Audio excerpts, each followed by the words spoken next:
Sastra channel நேயர்களுக்கு நமஸ்காரம்.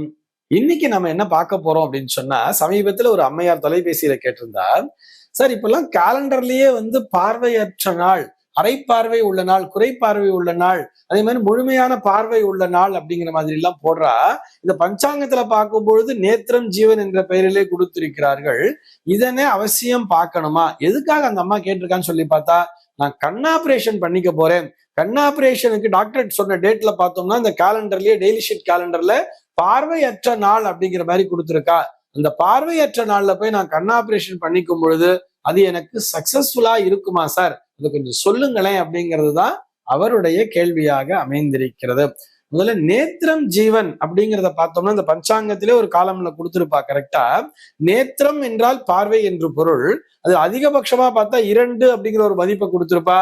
அதுக்கப்புறம் 1ன்னு கொடுத்திருப்பா. அதுக்கப்புறம் பார்த்தோம்னா 0 அப்படிங்கிறதையும் கொடுத்திருப்பா. அதே மாதிரி ஜீவன் என்று வரும்பொழுது, ஜீவன் சொன்னா உயிர் அப்படின்னு சொல்றோம் இல்லையா. ஒரு ஜீவன் சைபர் இருக்கு அப்படின்னு சொன்னா அது உயிரற்ற நாள் என்று பொருள் கொள்ளக்கூடாது. அதே மாதிரி நேத்திரம் சைபர்னு சொன்னா அது பார்வையற்ற நாள் என்று பொருள் கொள்ளக்கூடாது அப்படிங்கிறதுக்காக சொல்றேன். அதே மாதிரி இந்த ஜீவன்ல பார்த்தோம்னா சைபர், அரை, அதிகபட்சமாக 1 அப்படிங்கிற ஒரு மதிப்பினையும் கொடுத்திருப்பார்கள். எதுக்காக சார், எதுக்கெல்லாம் நேத்திரம் ஜீவன் பார்க்கணுங்கிறத சொல்லுங்க அப்படின்னு சொன்னா, அதாவது இந்த குழந்தை அப்படின்னு வர்றது இல்லையா, ஒரு குழந்தைக்கு நம்ம அந்த குழந்தை சம்பந்தப்பட்ட ஒரு விஷயங்களை செய்யும் பொழுது, அதாவது கர்ப்பாதானம் அப்படிங்கிற ஒரு விஷயத்துல இந்த சம்ஸ்காரங்கிறது ஆரம்பிக்கும். அதே மாதிரி பார்த்தோம்னா ஒரு பும்சவனம் பண்றா, ஒரு சீமந்தம் பண்றா, ஒரு வளைகாப்பு பண்றா, அதே மாதிரி குழந்தைகளுக்கு மொட்டை அடிச்சு காது குத்துறா அப்படின்னு சொல்றோம் இல்லையா. இதற்கு நேத்திரம் ஜீவன் என்பதை அவசியம் பார்க்க வேண்டியது. நேத்திரம் என்று சொன்னால், அதாவது இது எப்படி வருதுங்கிறத நீங்க பஞ்சாங்கத்துல வச்சு கூட பார்க்கலாம். அதை வச்சு அழகா நம்ம ரிசர்ச் பண்ணி பார்த்தோம்னா, அமாவாசை நாள் அப்படின்னு வரும் பொழுது இந்த சூரியனும் சந்திரனும் தான் பார்வைக்குரிய கிரகங்களாகவே பார்க்கப்படுகிறார்கள். நமக்கு வலதுகண் சூரியன், இடதுகண் சந்திரன் அப்படிங்கிற மாதிரியே சாஸ்திரம் சொல்லும். அந்த சூரியனும் சந்திரனும் ஒன்றாக இணைந்திருக்கக்கூடிய நாள்ல பார்த்தோம்னா இந்த நேத்திரம் என்பது சைபர் சைபர், நேத்திரம் ஜீவன் ரெண்டுமே சைபர் சைபர்னு கொடுத்திருப்பா. கொஞ்சம் கொஞ்சமா அது வளர்பிறையை நோக்கி செல்ல செல்ல நேத்திரம் என்பதும் உயர்ந்து கொண்டே வரும். 1க்கு வந்து சுத்துறோம். அதே மாதிரி அரை அப்படிங்கிற ஒரு ஜீவன் வந்துரும். கொஞ்சம் அந்த தசமி திதி அப்படிங்கிற மாதிரி வரும்பொழுது பார்த்தோம்னாலே நேத்திரம் என்பது முழுமையாக 2 அப்படிங்கிறது வந்துரும். இந்த ஏகாதசி, துவாதசி, திரையோதசி எல்லாம் பார்த்தோம்னா நேத்திரம் 2, ஜீவன் 1, இது அத்தனையுமே பார்த்தோம்னா வளர்பிறை திதியிலே வரும். இதற்கு நேர் மாறாக தேய்பிரைன்னு சொல்லி வரும் பொழுது முதல் 7 நாள் வரைக்கும் நேத்திரம் ஜீவன்லாம் முழுசா இருந்துட்டே இருக்கும். ஒரு சில நேரத்துல முதல் 5 நாள் அல்ல 6 நாள் கூட வரும். அது அந்த கால கணக்கினை பொறுத்தது. அதற்கப்புறம் பார்த்தோம்னா கொஞ்சம் கொஞ்சமா குறைஞ்சுட்டே வரும்.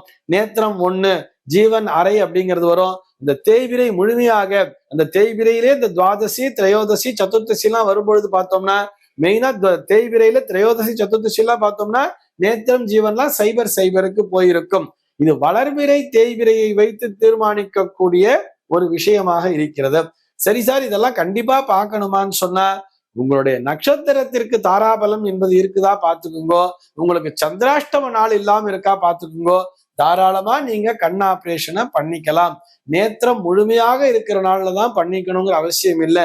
நேத்திரம் 1 தான் சார் போட்டிருக்கா, அப்ப எனக்கு பாதிதான் ஆபரேஷன் சக்சஸ் ஆகுமா அப்படிங்கிற மாதிரி எல்லாம் எதுவும் கிடையாது.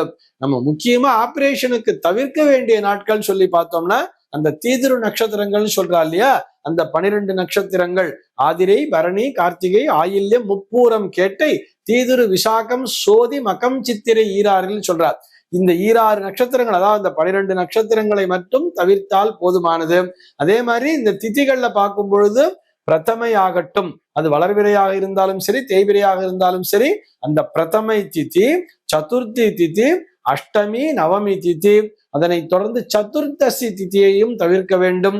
முழுமையான அமாவாசை நாளையும் தவிர்க்க வேண்டும், முழுமையான பௌர்ணமி நாளையும் தவிர்க்க வேண்டும். இந்த மாதிரி முக்கியமான ஒரு ஆபரேஷன் அப்படிங்கிறத பண்ணும் பொழுது மற்ற நாட்களிலே இதனை தவிர்க்க வேண்டிய அவசியம் இல்லை. இதே மாதிரி நேத்திரம் ஜீவன் எங்க பார்க்கணும், குறிப்பா பார்க்க வேண்டியது அந்த சூழ்கொண்ட மாதர் அப்படின்னு சொல்றா இல்லையா, அந்த கர்ப்பிணி பெண்கள் சம்பந்தப்பட்ட விசேஷங்களை செய்யும் பொழுதும், பிறந்த குழந்தைக்கு ஒரு சம்ஸ்காரங்களை செய்யும் பொழுதும், பிறந்த குழந்தைகளுக்கு ஒரு அன்னப்பிராசனம் பண்ணும் பொழுது அதெல்லாம் பார்க்க வேண்டியது நேத்திரம் ஜீவன்கிறத பார்க்கணும். அன்னப்பிராசனம் செய்யும் பொழுதும் சரி, அக்ஷராபியாசம் செய்யும் பொழுதும் சரி, அதே போல அந்த குழந்தைக்கான அந்த மொட்டையடிச்சு சிகை நீக்கி காதணி விழா செய்யறா இல்லையா, அன்றைய தினத்திலும் அதனை அவசியம் பார்க்க வேண்டியது. மீண்டும் ஒரு நல்ல தகவலோடு உங்களை சந்திக்கிறேன்.